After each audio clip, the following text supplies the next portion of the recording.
نہ ادھر ادھر کی تو بات کر، یہ بتا کہ قافلہ کیوں لوٹا، مجھے رہزنوں سے نہیں غرض تیری رہبری کا سوال ہے۔ آج پھر ملک پاکستان کے لیے، اس ملک و ملت کے لیے پھر ایک عظیم سانحہ آپ سب نے دیکھا کہ یہ پشاور کی ایک جامع مسجد جو کہ پولیس لائن میں واقع ہے، آج پھر ظہر کی نماز میں وہاں ایک بم دھماکہ ہو گیا، اور میڈیا کی رپورٹ کے مطابق تقریباً 50 سے زائد افراد اس میں شہید ہو گئے، 200 سے زائد افراد اس میں زخمی ہو گئے۔ آج بات یہ ہے کہ اگر آپ میڈیا اٹھا کر کے دیکھیں تو میں سمجھتا ہوں کہ میڈیا کے اندر شاید کوئی ایسا سیاسی لیڈر ہوگا کہ جس کی مذمت کا بیان نہ آیا ہو، اور یقینی طور پر ہونا بھی ایسا ہی چاہیے کہ کوئی بھی، میں سمجھتا ہوں کہ اس دکھ کی گھڑی کے اندر کوئی ایسا نہیں ہوگا کہ جس کو دکھ نہ پہنچا ہوگا۔ لیکن بات اصل میں جو عرض کرنا چاہتا ہوں کہ کیا ان مذمتوں سے ان 50 گھرانوں کی کفالت کا معاملہ ہو جائے گا؟ وہ 50 گھر جو کہ آج مشکل کا شکار ہیں، جو کرب اور قیامت کی کیفیت ان لوگوں کے دلوں پر گزر رہی ہے، کیا وہ کرب اور قیامت کی کیفیت میں اور آپ محسوس کر رہے ہیں؟ جبکہ نبی کریم صلی اللہ تعالیٰ علیہ وآلہ وسلم نے تو بڑا پیارا ارشاد فرمایا، میرے محبوب نے فرمایا کہ مسلمان، تمام کے تمام مسلمان ایک جسم کی مانند ہیں، اور جسم کا اگر کوئی ایک حصہ بھی تکلیف میں ہوتا ہے تو پورا بدن اس کی تکلیف کو محسوس کرتا ہے۔ اے میرے پاکستانیوں، بتائیے کہ آج کیا آپ کو اس پشاور سانحے کا وہ دکھ ہو رہا ہے جو ان کے والدین کو، ان کی بیواؤں کو، ان کے بچوں کو، ان کے عزیز رشتہ داروں کو ہو رہا ہوگا؟ میں سمجھتا ہوں کہ ہم انتہائی بے حس ہو چکے ہیں۔ آپ خود سوچئے کہ ہم جس قوم سے تعلق رکھنے والے ہیں، ہماری اس قوم کے اکابرین میں سیدنا عمر فاروق رضی اللہ تعالیٰ عنہ کا تذکرہ آتا ہے، اور اگر آپ کا دور خلافت اٹھا کر کے پڑھا جائے تو آپ کے دور خلافت کے اندر یہ بات ہمیں واضح طور پر ملتی ہے۔ آپ فرماتے تھے، فرمایا کہ اگر میرے دور خلافت کے اندر کوئی ایک بکری اگر پیاسی دریا کے کنارے مر گئی تو مجھے اپنے رب سے اس بات کا خوف آتا ہے کہ کل قیامت کا دن میرا پروردگار مجھ سے سوال کرے گا کہ اے عمر فاروق، یہ بتا کہ تیرے دور کے اندر ایک بکری بھی پیاسی مری تو کیسے مری؟ اگر ہمارے اس دور کے اندر، ہمارے اکابرین کے اس مبارک دور کے اندر، اگر وہ اس بات پر اگر اللہ کے خوف سے لرز جائیں تو سوچئے آج ہمارے یہاں پر تو نسل انسانی کی کوئی قدر و قیمت رہی ہی نہیں۔ ہم کس مقام پر آ کر کھڑے ہو گئے؟ اگر آج ہمارے پولیس والے بھائیوں کی حالت آپ دیکھیں تو پورے پاکستان کے اندر آج یہ میری اور آپ کی حفاظت پر مامور ہیں، ان کی وجہ سے میرے اور آپ کے بچے گھروں میں امن سے سو رہے ہیں،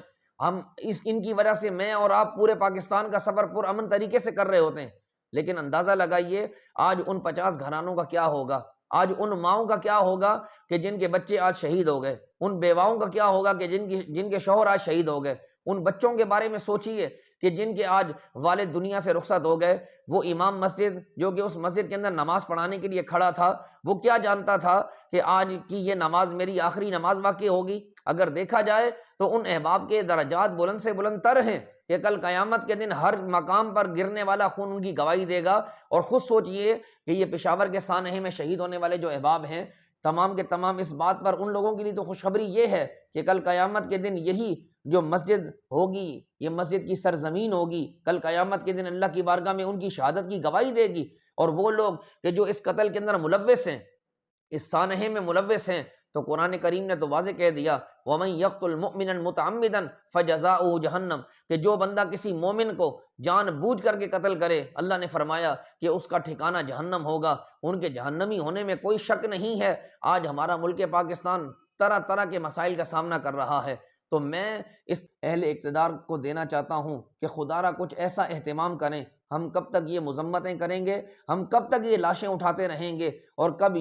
کس طرح ہمارے لوگ یوں شہید ہوتے چلے جائیں گے؟ خدا را ہمارے اوپر رحم کیجئے۔ عوام پہلے ہی مہنگائی کے اس چنگل میں پھنسی ہوئی ہے، اور مزید ان پر یہ ظلم و ستم ہو اور یہ کرب و قیامت کی گھڑیاں ان پر آئیں گی تو نہ جانے کیا کیفیت ہوگی۔ میں بھر کے پھر یہ کہوں گا، آج پاکستان کی تاریخ کا ایک سیاہ دن ہے۔ اللہ تعالیٰ کی بارگاہ میں یہ دعا کروں گا کہ پروردگار عالم تمام شہداء کے درجات کو بلند سے بلند تر فرما دے، ان کے لواحقین کو اللہ کریم صبر جمیل عطا فرما دے، اور ہماری حکومت کے سے بھی ضرور یہ ریکویسٹ کروں گا کہ ان کے خاندانوں کے لیے ضرور ایسے اقدامات کیے جائیں کہ ان کی بیواؤں اور ان یتیموں کے لیے کوئی اچھا اہتمام ہو سکے، اور جو زخمی ہیں اللہ تعالیٰ ان کو جلد سے جلد صحت یابی اور تندرستی عطا فرمائے۔ اور پھر یہ دعا کروں گا کہ یا اللہ، یہ پاکستان تیرے نام پر، تیرے دین کے نام پر، تیرے قرآن کے نام پر حاصل کیا گیا، اس کو تا صبح قیامت تک شاد اور آباد فرمانا۔ مسلمان قربانیاں دیتے چلے آئے ہیں،